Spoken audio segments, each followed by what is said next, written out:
boa noite, que a paz, a presença do Senhor, a cura, o poder do Senhor esteja agindo sobre a sua vida. Como que você está? Como que você passou de ontem? Com aquela mensagem maravilhosa que o Senhor nos deu.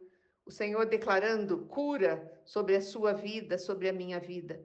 Que você possa tomar posse dos milagres do Senhor Jesus através dessa palavra. Hoje nós estamos em João 5,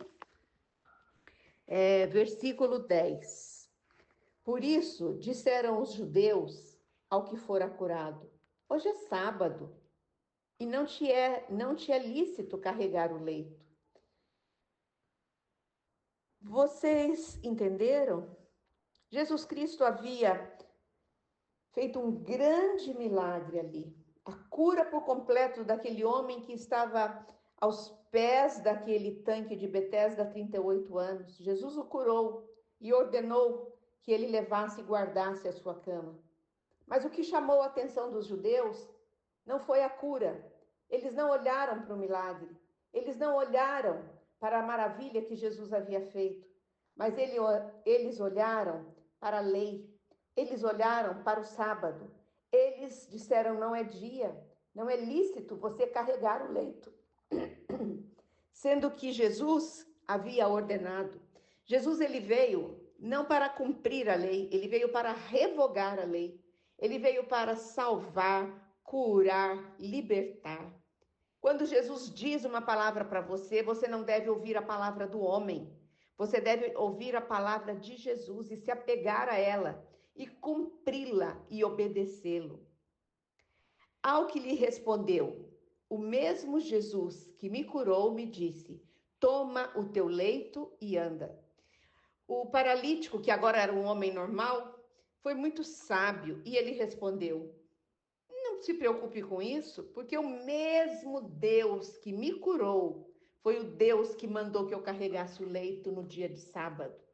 Jesus Cristo, ele veio para quebrar os paradigmas que os homens, as leis que os homens colocam. Versículo 12. Perguntaram-lhes: quem é o homem que te disse, toma o teu leito e anda? Eles não haviam entendido ainda. Eles não haviam tido curiosidade para saber quem era aquele homem, Deus poderoso, que curou, que levantou aquele paralítico do chão, daquele estado de miséria que ele vivia. Jesus havia feito um milagre tão grande, tão maravilhoso, mas os homens estavam olhando para as leis, mas os homens estavam olhando para a direção humana, não para o Jesus que fez o milagre. Versículo 13 diz: mas o que fora curado não sabia quem era, porque Jesus se havia retirado por haver muita gente naquele lugar. Mais tarde, Jesus o encontrou no templo e lhe disse: olha que já estás curado, não peques mais, para que te não suceda coisa pior. Agora, aquele homem não sabia responder para os judeus quem havia o curado. Ele sabia que era alguém especial. Ele sabia que era alguém poderoso, que era alguém único. Mas ele não sabia o nome. Mas Jesus, no versículo 16, né? Diz que Jesus encontrou com ele, versículo 14, no templo. E Jesus olhou para ele e falou assim: não peques mais, para que te não suceda coisa pior. Jesus está dizendo para ele aqui que a doença na vida dele poderia ser consequência do pecado. E isso serve para mim e para você como uma lição para nunca mais esquecermos. Às vezes, hoje, estamos sofrendo uma enfermidade na carne porque pecamos diante de Deus, do Espírito Santo, diante de Jesus. O pecado, ele nos adoece. O pecado nos deixa enfermo. O pecado, ele não só nos afasta de Deus, como ele traz consequências tremendas sobre a nossa carne, sobre o nosso corpo. E aqui Jesus dá uma palavra de sabedoria maravilhosa. Não peques mais, para que não te suceda coisa pior. O que é pior do que ficar doente? Do que ficar paralítico no chão, paralítico, dependente? O que é pior que isso? Coisa pior que o Senhor Jesus está dizendo é a segunda morte.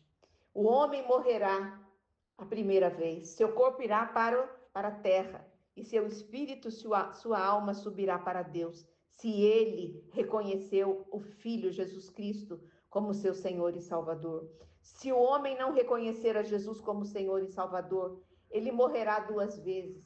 A primeira morte, a morte da carne, e a segunda morte, a morte do espírito, que irá para o inferno. É sobre isso que Jesus está falando de uma maneira tão séria com esse homem. Não brinque com Deus. Não fique no pecado, porque algo maior, causa maior pode te suceder. E essa palavra é para mim e para você hoje. Que possamos ser curados do corpo, da alma, do espírito, mas que possamos buscar não pecar mais, para que não possa nos acontecer coisa pior como a segunda morte. Que o Senhor te abençoe, que o Senhor te dê clareza dessa palavra, entendimento, e que você seja uma pessoa usada por Deus. Mande essa palavra para alguém, envie esse vídeo para alguma pessoa, seja uma pessoa usada nas mãos do Senhor. Deus te abençoe, em nome do Pai, do Filho e do Espírito Santo. Amém.